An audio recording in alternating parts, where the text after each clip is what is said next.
लालसा बढ़ जाए, लालसा ही उत्पन्न होना बड़ा मुश्किल है महाराज। भगवान का दर्शन दुर्लभ नहीं, भगवान को प्राप्त करने की लालसा उत्पन्न होना ही दुर्लभ है। और ये लालसा भी भगवान की ही कृपा से उत्पन्न होती। इसीलिए भागवत में वेद व्यास जी कहते हैं कि रास मंडल में रास लीला चल रही थी, तब तक भगवान अंतर्धान हो गए। अब गोपियां व्याकुल हो गई, भगवान के लिए रोने लगे। बहुत ढूंढा, भगवान नहीं मिले। तब गोपियां अधीर होकर के जोर जोर से रोने लगी और गाने लगी। तो सुखदेव जी कहते हैं, रुरुदुः सुस्वरम राजन कृष्ण दर्शन लालसा। कृष्ण दर्शन की लालसा से गोपियों ने जब रुदन किया तो परिणाम क्या हुआ? बोले उनकी लालसा का परिणाम ये हुआ कि ठाकुर जी प्रकट हो गए। वो लालसा उत्पन्न हो जाए तो लाल जी आने को तैयार बैठे, लेकिन लाल जी के लिए लालसा ही नहीं होती महाराज। इसी को बिंदु जी ने अपने शब्दों में कहा कि भगवान को पाना कठिन नहीं है, भगवान को पाने की सच्ची चाह होना कठिन है। उल्फत नशे का जिस दिन सच्चा सुरूर होगा, परमात्मा उसी दिन जाहिर जरूर होगा। उल्फत नशे का जिस दिन सच्चा सुरूर होगा, परमात्मा उसी दिन जाहिर जरूर होगा। हर शय में उसकी सूरत उस दिन झलक पड़ेगी, जिस दिन दुई का पर्दा इस दिल से दूर होगा। बिंदु जी कहते हैं कि लग जाएगी जो उसके कदमों की एक ठोकर, पापों का सख्त पुतला पल भर में चूर होगा। गर अस्त्र बिंदु यूं ही बहते रहे बिला शक, तो बंदे के सामने हाजिर हुजूर होगा। उल्फत नशे का जिस दिन सच्चा सुरूर होगा। भगवान को प्राप्त करने की सच्ची चाह जिस दिन उत्पन्न हो जाए, भगवान का मिलना दुर्लभ नहीं। इसी संसार में भगवान मिले, सूर को मिले, रहीम को मिले, रसखान को मिले, मीरा को मिले, कबीर को मिले, तुलसी को मिले, कितना गिनाऊं, भरे पड़े। इसी दुनिया में मिले, आज भी मिलते हैं और मिलेंगे। लेकिन कब? बोले वैसी लालसा उत्पन्न हो। लालसा ही नहीं हो। हम सुन लेते हैं, समझ लेते हैं, फिर उसी दुनिया में रचे पचे रहते हैं, चलते रहते हैं। चलो ठीक है। वो व्यग्रता, वो त्वरा, वो उत्कंठा जब तक नहीं आती, तब तक भगवान का दर्शन संभव नहीं होता। नारद जी को उत्कंठा उत्पन्न हो गई और उसी समय आकाशवाणी हुई। भगवान ने यह भी कह दिया आकाशवाणी में कि इस शरीर से तुम्हें अब मेरा दर्शन नहीं होगा। अब नारद जी ने सोचा जब इस शरीर से दर्शन ही नहीं होगा भगवान का, भगवान ने कह दिया, तो अब तो इस शरीर को ही छोड़ देने में बुद्धिमानी, अब इसको छोड़ें, दूसरा शरीर मिले। और नारद जी सोच रहे थे, तब तक उसी समय आकाश में बिजली चमकी, विद्युतपात हुआ और उसी समय मृत्यु हो गई। 5 साल की अवस्था। नारद जी कहते हैं मरने के बाद मेरा वो शरीर जब छूटा तो मेरा पुनर्जन्म हुआ। और पुनर्जन्म किस रूप में हुआ? बोले मैं ब्रह्मा जी का पुत्र बनकर के प्रकट हुआ, देवर्षि नारद के रूप। कहां दासी पुत्र? हमारे यहां तो महाराज उत्कर्ष होता है, अपकर्ष नहीं होता। दुनिया के अन्य मतों में तो अपकर्ष होता है। बोले एक बार तब तक उस कब्र, तब तक उसी कब्र में पड़े रहो, तुम्हारा कोई उत्कर्ष नहीं होगा। और जो कुछ होगा वो अरबों खरबों बाद, वर्षों बाद जब कयामत आएगी, तब वो अल्लाह ताला साथ में आसमान के फलक पर जाहिर होगा अपनी दाढ़ी फटकारते हुए। तब वो तुम्हारे कर्मों का फैसला करेगा। जन्नत और दोजख जो भी देना होगा, जहन्नुम में भेजना होगा, वो करेगा। लेकिन हमारे यहां तो प्रतिक्षण उत्कर्ष होता है। आज आप पतित हो, और आपको सत्संग मिल जाए, ज्ञान हो जाए, कल से सारे कर्मों का त्याग करके भगवान के भजन में लग जाओ, आपका उत्कर्ष होने लग जाए। हमारे यहां तो उत्कर्ष होता है। गोस्वामी तुलसीदास जी कहते हैं, बिगड़ी जन्म अनेक की सुधरे अबही आज। अनेक जन्मों की बिगड़ी आज और अभी सुधरेगी, इतना बड़ा उत्कर्ष हो जाएगा। बिगड़ी जन्म अनेक की सुधरे अबही आज। क्या करना होगा? बोले हो ही राम को राम जप तुलसी तज कुसमाज। कुसंग को छोड़ दो, ठाकुर की शरण में आ जाओ, आज से ही तुम्हारा उत्कर्ष होगा और तुम अपने कर्म के द्वारा, अपने साधना के द्वारा जितना उत्कर्ष चाहते हो सब कुछ प्राप्त हो सकता है। तुम देवता भी बन सकते हो, ब्रह्मा भी बन सकते हो, और इन सब से ऊंचा पद जो भगवान का पादारविंद है उसे भी प्राप्त कर सकते हो। और अगर ये समझ में ना आवे तो दुनिया की सबसे जो गई गुजरी स्थिति है उसको भी तुम अपने कर्म से प्राप्त कर सकते हो। हमारे यहां तो सारे ऑप्शन, ये सनातन धर्म है। बंधुओं, नारद जी कहते हैं, फिर तो मैं भगवान का पुत्र, ब्रह्मा का पुत्र बनकर के प्रकट हुआ, और ब्रह्मा जी ने, मेरे पिताजी ने ही मुझे सब ज्ञान विज्ञान प्रदान कर दिया, और मैं निरंतर भगवान का गुणगान करते हुए विचरण करता रहता हूं। इस प्रकार नारद जी ने भगवान की कृपा की महिमा बताई, और नारद जी ने कहा, व्यास जी आप भी भगवान का गुणगान करो। और संक्षेप में नारद जी ने वेद व्यास जी को भागवत तत्व का उपदेश कर दिया, और नारद जी चले गए। फिर वेद व्यास जी ने भगवान का ध्यान किया, और फिर भगवान की सारी लीलाएं व्यास जी के मस्तिष्क में आ गईं, और व्यास जी महाराज ने 18,000 श्लोकों में इस दिव्य ग्रंथ को, भागवत महापुराण को लिपिबद्ध किया। अब व्यास जी सोचने लगे किसको पढ़ावें, इस ग्रंथ का प्रचार कौन करे। लेखक ग्रंथ लिख दे, लेकिन प्रकाशक अगर उसका वितरण न करे तो वो ग्रंथ केवल कपड़े में बंधा रखा रह जाता है, किसी के उपयोग में नहीं। व्यास जी ने सोचा इसका प्रकाशन कौन करेगा, इसको प्रकाश में कौन लाएगा, इसका अधिकारी कौन होगा। तब व्यास जी ने विचार किया, ये तो परमहंसों की संहिता है, और परमहंसों के लिए ही तो बनाया था व्यास जी ने भागवत। तब व्यास जी को ध्यान आया अपने पुत्र का। व्यास जी के पुत्र शुकदेव जी महाराज, शुक है उनका नाम, शुक है। और शुकदेव जी, भाव की दृष्टि से हम लोग ये अनुभव करते हैं, शुक माने तोता, और तोते के जैसे रहे होंगे इसलिए शुकदेव। आजकल उसी की अनुकृति लोग करते हैं, भागवत कथा हो तो एक तोता ला के रख देते, और पिछड़े में बंद तोता बेचारा टाय टाय करता रहता है। ये सब हर चीज के पीछे जो कारण है उसे विचार करना चाहिए। तोता रखने से पुण्य नहीं होगा, उसको तो पिंजड़ा में बंद करके तुम ऐसे ही पाप कर रहे हो। किसी पक्षी को जो स्वतंत्र विचरण करता है उसे बंधन में डालना, ये आपने पाप किया। हमारे यहां वन्य पशुओं का और वन्य पक्षियों का पालन अपराध माना गया। जो पाल्य पशु हैं उन्हीं का पालन किया जाता है, जैसे गाय, भैंस, बकरी, घोड़ा। जो पाल्य पशु हैं जिनका पालन करना शास्त्र अनुमति देता है, उन्हीं को बंधन में रख करके पालना धर्म है। उसके अतिरिक्त किसी जीव को बंधन में डाल करके अपने सुख के लिए, अपनी प्रसन्नता के लिए, अपनी खुशी के लिए बंधन में डालना, ये पाप है, पाप है। मैंने तो अपने बचपन में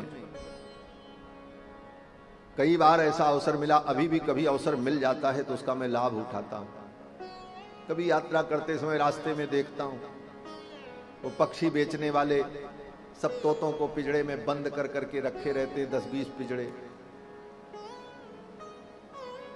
तो जा करके उसको जो पैसा देना है उसे दे करके एक एक तोते को खोल करके उड़ा देता, उड़ जाओ, आनंद लो जीवन का।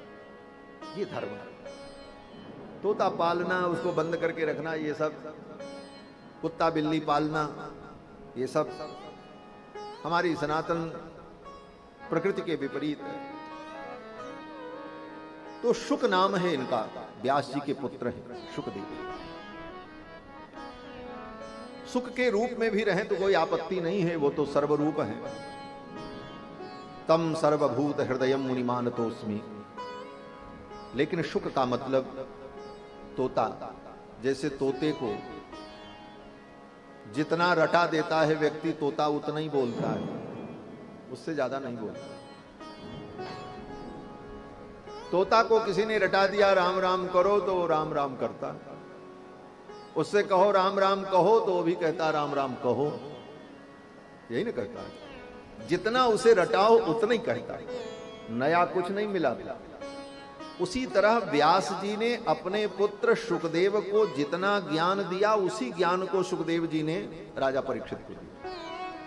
उसमें कुछ मिलाने की कोशिश नहीं, कोई अपना मौलिक ज्ञान उसमें उन्होंने नहीं मिलाया। आज मौलिक ज्ञान की बड़ी चर्चा होती है, बड़े बड़े लेखक और कवि कहते हैं ये हमारा मौलिक चिंतन है। उनकी पुस्तकों के प्राक कथन में, भूमिका में, पुरोवाक में लिखा रहता है ये लेखक का मौलिक चिंतन है। बोले मौलिक चिंतन तुम अपने पास रखो, हमारे यहां मौलिक चिंतन का कोई मूल्य ही नहीं है। मौलिक चिंतन हमारे यहां किसी ने किया ही नहीं, सबने पारंपरिक चिंतन किया।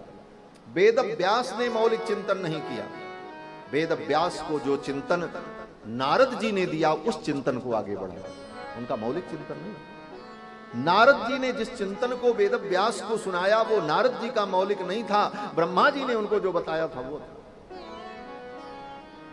मौलिक चिंतन तुम्हारा 2 कौड़ी का होता है, रखे रहो अपना मौलिक चिंतन। परंपरा से प्राप्त जो ज्ञान है उसी ज्ञान का भारत में सदा से समादर होता चला आया। मीमांसा में एक सूत्र है, तत्तु असांप्रदायिकम। कहीं पर किसी प्रकरण में किसी वाक्य का एक अर्थ जो पहले से चला आया था, उस अर्थ से अलग एक अर्थ किसी व्यक्ति ने किया तो सूत्रकार कहते हैं ठीक है, ये अर्थ जो तुम कर रहे हो ये अर्थ हो सकता है, लेकिन ये अर्थ असांप्रदायिक है। असांप्रदायिक माने परंपरा प्राप्त अर्थ नहीं है, इसलिए इसका मूल्य नहीं। हमारे यहां तो संप्रदाय का मूल्य होता है, इसीलिए हमारे यहां हर ज्ञान का संप्रदाय है। वैष्णव का संप्रदाय अलग है, शैव का संप्रदाय अलग है, शाक्त का संप्रदाय अलग है, और उन तत्त संप्रदायों में जो ज्ञान की अविरल धारा चल रही है वो अनादिकाल से चल रही है, उसी को हम फॉलो करते हैं। तो परंपरा से प्राप्त ज्ञान जो है वही आदरणीय है। सुखदेव जी को वेद व्यास जी ने पूरी भागवत पढ़ा दी। सुखदेव जी तो परमहंस थे।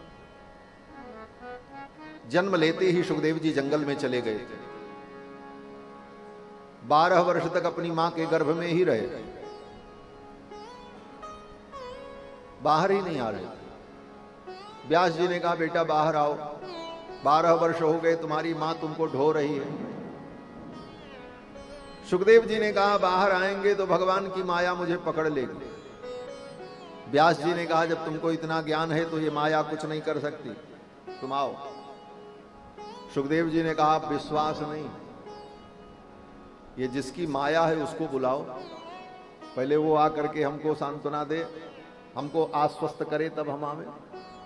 भगवान को बुलाया व्यास जी ने। भगवान ने कहा सुखदेव तुम मेरे ही स्वरूप हो और मेरी माया का तुम्हारे ऊपर कोई असर नहीं होगा। तब सुखदेव जी अपने मां के गर्भ से बाहर आए और आते ही जंगल की ओर चल पड़े, रुके नहीं। बोले कहीं ये ममता और मोह आ गया जीवन में तब तो फिर मेरी साधना नहीं हो पाएगी। चल पड़े जंगल की ओर। वेद व्यास जी पीछे पीछे दौड़ते रहे, बेटा रुक जाओ रुक जाओ। यम प्रव्रजन्तमनुपेतमपेत कृत्यम द्वैपायनो विरह कातर आजुहाव पुत्रेति तन्मयतया तरवोभिनेदुस्तम सर्वभूत हृदयम मुनिमानतोस्मि। वेद व्यास जी पीछे पीछे दौड़ते रहे, बेटा रुक जाओ रुक जाओ। पुत्रेति तन्मयतया, लेकिन सुखदेव जी रुके नहीं, गए जंगल में। और जाकर के एक वृक्ष के नीचे बैठ गए और समाधि लगा ली। जब समाधि लगा ली तो वेद व्यास जी महाराज पुकारते रहे, लेकिन सुखदेव जी तो समाधि में चले गए, नहीं आए। व्यास जी लौट करके जब आ रहे थे तो रास्ते में एक सरोवर पड़ा।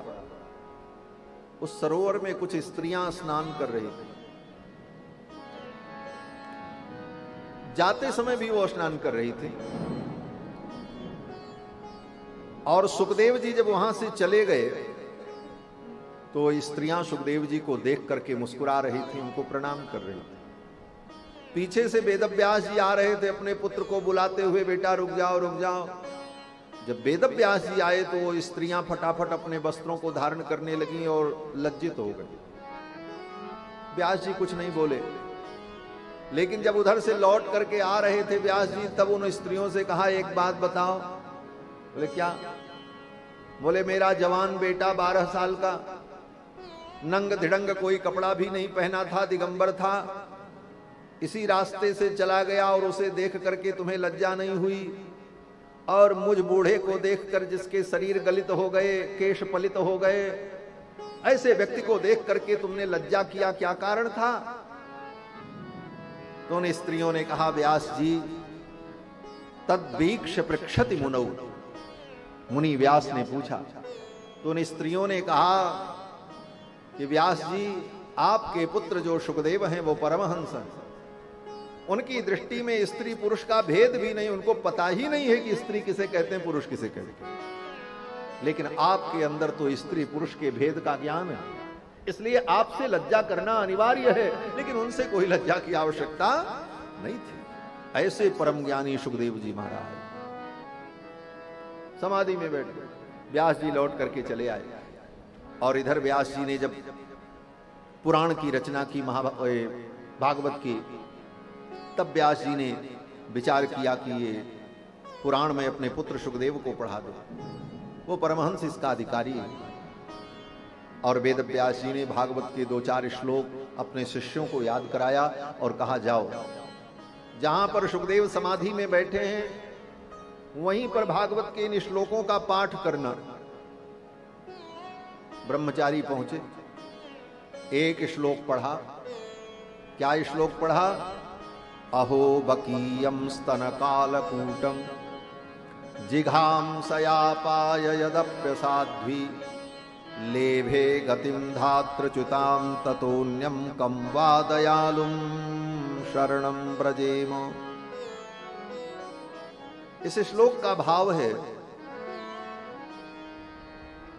जब भगवान 6 दिन के थे, कन्हैया कृष्ण पूतना का दूध पीते पीते पूतना के प्राण को भी पी लिया। कथा मालूम है आपको। पूतना मर गई और उस पूतना को भगवान ने वैकुंठ दे दिया। उस पूतना को माता की गति प्रदान की। इस कथा का स्मरण करके वेदव्यास जी कहते हैं अहो बकीयम स्तनकालकूटम। कितने आश्चर्य की बात है। बकासुर की बहन बकी पूतना अपने स्तन में कालकूट विष लगाकर भगवान को मारने आई। जिघांसया, प्रेम से नहीं आई थी, दूध पिलाने नहीं आई थी, वो तो मारने आई थी, जिघांसा से आई थी। और बहुत अच्छी नहीं थी। जिघांसया प्याय यदप्य साध्वी, असाध्वी थी, साध्वी नहीं थी, दुष्टा थी, गुंडा टाइप की थी, महिला गुंडा जिसको कहा जाए आज की भाषा में, तो इस प्रकार की थी। लेकिन भगवान ने उसको भी परम गति प्रदान कर दिया। लेभे गतिम धातृचिताम ततोन्यम कम वा दयालुम शरणं ब्रजेम। ऐसे दयालु भगवान को छोड़ करके हम किसकी शरण में जाएं? खुद से ये प्रश्न है, कहां जाएं? ऐसा दयालु कौन मिलेगा?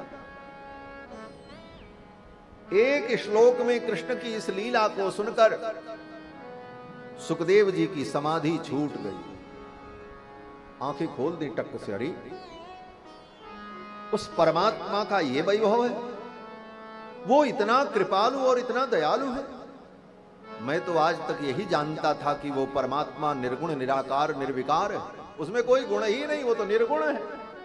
लेकिन उसके अंदर दया और करुणा जैसे दिव्य गुण भी, और उन गुणों का परिणाम असाध्वी पूतना का उद्धार, ये सब सुन करके शुकदेव जी का ध्यान समाधि से हट गया और बड़े मगन हुए। उन्होंने कहा और सुनाओ, उस परमात्मा के दिव्य गुणों का वर्णन करो। जब उसके गुण इतने दिव्य हैं, करुणा दया कृपा, तो उसका स्वरूप कितना सुंदर होगा। क्योंकि अभी तक तो शुकदेव जी समाधि में निराकार ब्रह्म, चिन्मय ब्रह्म, ज्ञान मात्र ब्रह्म का चिंतन कर रहे थे समाधि में। तब शिष्यों ने एक श्लोक और सुना दिया। क्या सुनाया? बोले भगवान के उस मनोहर रूप का वर्णन। किस समय की झांकी? बोले जब भगवान श्री कृष्ण गायों को चराने के लिए गायों के पीछे पीछे चलते हुए वृंदावन में प्रवेश कर रहे। क्या स्वरूप है? बोले प्रातः काल की बेला है, कलेऊ करके सवेरे सवेरे सूर्योदय के तुरंत बाद, अभी ज्यादा धूप नहीं हुई है, ठंडे ठंडे में कलेऊ करके ठाकुर गायों को चराने के लिए अपने घर से निकल रहे हैं। एक दो गायें नहीं हैं, हजारों की संख्या में गायें हैं। और भगवान के जितने सखा हैं वो पहले से ही तैयार होकर के नंद बाबा के द्वार पर खड़े हैं, कन्हैया की प्रतीक्षा कर रहे। कन्हैया चले तो हम भी चलें अपनी गायों को लेकर। केवल कृष्ण की गायें कई हजार संख्या में, और फिर उन सखाओं की गायें लाखों की संख्या में गायें। और वे सखा और भगवान कृष्ण जब अपने नंद भवन से निकलते हैं तो क्या झांकी है उनकी महाराज। बरहा पीडम नटवर बपुः कर्णयोः कर्णिकारम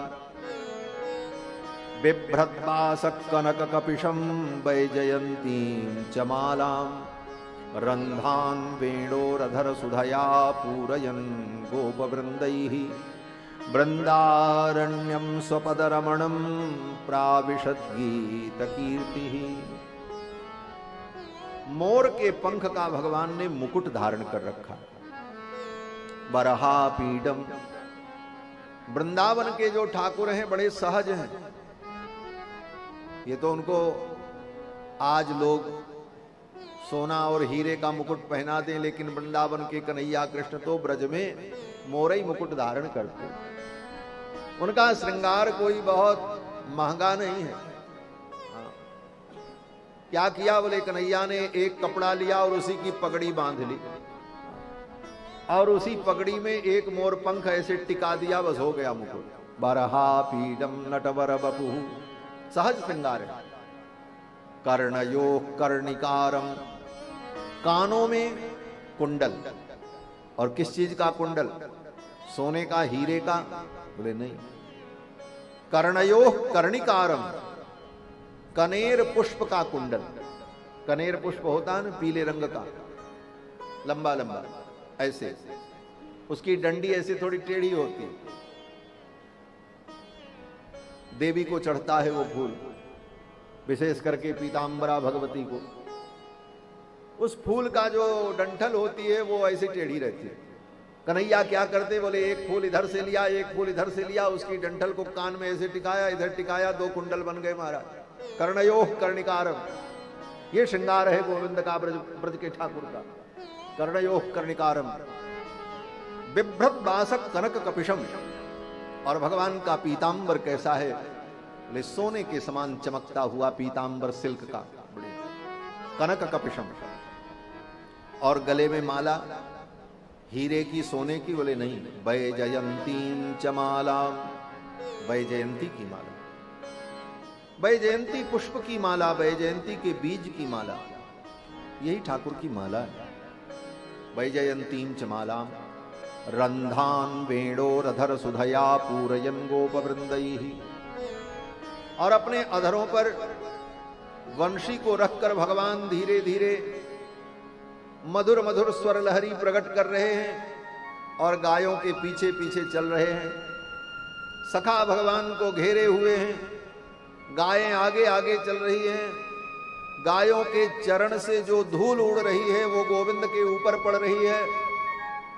और इस प्रकार सुंदर मधुर वेणु निनाद करते हुए भगवान वृंदावन के सघन वन में गोचारण के लिए प्रवेश कर रहे। वृंदारण्यम स्वपद रमणम, नंगे पांव। कन्हैया वृंदावन में जूता चप्पल नहीं पहनते, खड़ाऊ पादुका धारण नहीं करते, नंगे ही पांव घूमते। इसीलिए वेद व्यास जी कहते हैं स्वपद रमणम, अपने चरणों से वृंदावन में नंगे पांव भगवान विचरण करते। बोले नंद बाबा इतने असमर्थ थे कि अपने बेटे को एक जूता और एक पादुका भी नहीं दिला सके। बोले असमर्थ नहीं थे, नंद बाबा तो नंद बाबा, परंतु कन्हैया कृष्ण का सिद्धांत है ये गौएं मेरी आराध्या हैं। कृष्ण जो हैं वो गोपाल हैं, गायों की सेवा करते हैं। और जब स्वामी पादुका धारण न करे तो सेवक को भी धारण करने का अधिकार नहीं होता। भगवान कृष्ण ने सोचा ये गायें तो जूता चप्पल नहीं पहनती तो मैं कैसे पहन सकता हूं, मैं तो इनका सेवक हूं। इसलिए नंगे पांव ठाकुर वृंदावन में घूमते हैं। वृंदारण्यम स्वपद रमणम प्राविशत गीत कीर्ति। इस झांकी का जब वर्णन किया तो सुखदेव जी महाराज की आंखों से अश्रुपात होने लगा। भगवान के इस मनोहर स्वरूप का चिंतन करके सुखदेव जी भाव विभोर हो गए। बोले और सुनाओ, और सुनाओ। व्यास जी के शिष्यों ने कहा और हमको नहीं मालूम है, हमारे गुरु जी ने हमको इतने बताया था, और सुनना है तो हमारे साथ चलो। सुखदेव जी ने कहा चलो। समाधि छोड़ करके सुखदेव जी चले आए और आकर के अपने पिता के चरणों में प्रणाम किया और बैठ गए और कहा पिताजी मुझे भागवत सुनाओ। पिताजी ने अपने पुत्र सुखदेव को ऊपर से नीचे तक देखा, ये यही मेरा बेटा है जिसको मैं बुला रहा था और ये मेरी बात नहीं सुना चला गया। रोकने का प्रयास किया, ये नहीं रुका, लेकिन आज ये स्वयं चल करके आ गया। क्यों चल करके आ गया? व्यास जी को अपने कृत्य पर गर्व नहीं हुआ कि जिसको मैं बुला रहा था वो नहीं आया, लेकिन आज तो आ गया, स्वयं आया चलकर। इस बात को सोच करके व्यास जी ने अपनी छाती चौड़ी नहीं की, अपितु व्यास जी की आंखों में अश्रु आ गए। धन्य है ये गोविंद की कथा, कि इस गोविंद की कथा ने मेरे पुत्र को मेरे पास बुला दिया। इस कथा के लिए सुखदेव आए, अपने बाप से मिलने नहीं आए। इस कथा ने उनको यहां ला करके पहुंचाया। ये कथा बिछड़े हुए प्रेमियों को मिला देती है, भक्त को भगवान से मिला देती है। ये कथा एक बिछड़े हुए पुत्र को अपने पिता से मिला देती है। यही राम कथा में भी हुआ। कुश और लव नैमिषारण्य में जब इस कथा को गाने लगे, इस कथा को सुन करके राम जी आ गए और राम जी ने बैठ करके पूरी रामायण लवकुश के मुखारविंद से सुनी और उन लवकुश को अपने पिता की प्राप्ति हो गई, पिता को अपने पुत्र की प्राप्ति हो गई। ये कथा तो बड़ी विलक्षण है। ये कथा सारे शास्त्रों का सार है और भगवान की कथा में जो डूब गया वो संसार सागर से तर जाता है। संसार सागर में डूबने से अगर बचना है तो भगवान की कथा में डूब जाओ। अगर इसमें नहीं डूबे तो संसार में तुम डूबोगे, पक्की बात है। और संसार में डूबने से बचना है तो भगवान की कथा के भाव में डूब जाओ। ये डुबोने वाली कथा है। बंधुओं, श्री सुखदेव भगवान आकर के पिता के चरणों में बैठ गए और पिताजी से संपूर्ण भागवत को सुखदेव जी ने सुना और सुन करके इसे ग्रहण कर लिया। यहां पर शौनक जी ने सूत जी से प्रश्न किया है कि सुखदेव जी तो कस्य वा बृहति मेताम आत्मा रामो समभ्यसत। सुखदेव जी तो आत्मा राम थे और ऐसे सुखदेव जी ने इतनी बड़ी संहिता का 18,000 श्लोकों को पढ़ने का और इसे याद करने का इतना बड़ा पुरुषार्थ क्यों किया? तो सूत जी कहते हैं, हे शौनक, आत्मा रामश्च मुनयो निरग्रंथा अप्युरुक्रमे कुर्वन्त्य हैतुकीं भक्तिं इत्थं भूत गुणो हरिः। शौनक जी के प्रश्न का उत्तर देते हुए सूत जी कहते हैं, आत्मा रामश्च मुनयो, जो आत्मा राम मुनि हैं, परम निष्काम है, निरग्रंथाः, जिनके जीवन में कोई ग्रंथ नहीं है। ग्रंथ माने गांठ। सुखदेव जी के जीवन में कोई गांठ नहीं है। सुखदेव जी के जीवन में कोई गांठ नहीं है। जन्म लेते ही हमारे जीवन में गांठें आ जाती हैं। जैसे बच्चे का जन्म होता है तो पहले उसकी नाभि के नाल को काट करके उसी को बांध दिया जाता, एक गांठ। 12 दिन का हुआ तब बोले उसके कमर में काले रंग का धागा पहना दिया, उसमें भी गांठ लगा दी, दूसरी गांठ। फिर कपड़ा पहनाया, बोले उस कपड़े में गांठ। और बड़ा हुआ तब बोले उसका मुंडन करके चोटी छोड़ दी, बोले अब चोटी में गांठ लगाओ, चोटी में गांठ। फिर और बड़ा हुआ, बोले अब यज्ञोपवीत संस्कार होगा तो यज्ञोपवीत में ब्रह्मा विष्णु महेश की गांठ। इसके बाद बोले अब तुम्हारा विवाह होगा और पत्नी के साथ तुमको बांधा जाएगा, फिर उसमें भी गांठ। गठबंधन होता है ना, गांठ पे गांठ लगती रही पूरे जीवन भर, और एक के बाद एक ग्रंथि में हम बंधते ही रहे जीवन। ये तो समझाने के लिए कहा जाता है। इसके अलावा कितनी ग्रंथियां हैं जीवन में, और उन ग्रंथियों में हम गुथे हुए हैं, बंधे हुए हैं, निकल नहीं पाते। सूत जी कहते हैं, हे मुनियों, जिसके जीवन में कोई ग्रंथि नहीं, ऐसे कौन? बोले सुखदेव जी, जिन्होंने कपड़ा भी नहीं अपने जीवन में धारण किया, दिगंबर ही रहते, लेकिन उन्होंने भी इस ग्रंथ का आश्रय लिया। ये भी ग्रंथ है। ग्रंथ का मतलब गांठ, ये भी तो ग्रंथ है, भागवत ग्रंथ। बोले ये ऐसा ग्रंथ है जो दुनिया की सारी ग्रंथियों को खोल देने वाला ग्रंथ। इस ग्रंथ को जीवन में अपनाया तो सारी गांठ खुल जाएगी, और इस ग्रंथ को नहीं अपनाया तो गांठ पे गांठ लगती चली जाएगी और उलझते चले जाएंगे। ये तो सुलझाने वाली है। और सुखदेव जी ने सुना, और समय आने पर सुखदेव जी ने ये कथा राजा परीक्षित को सुनाई।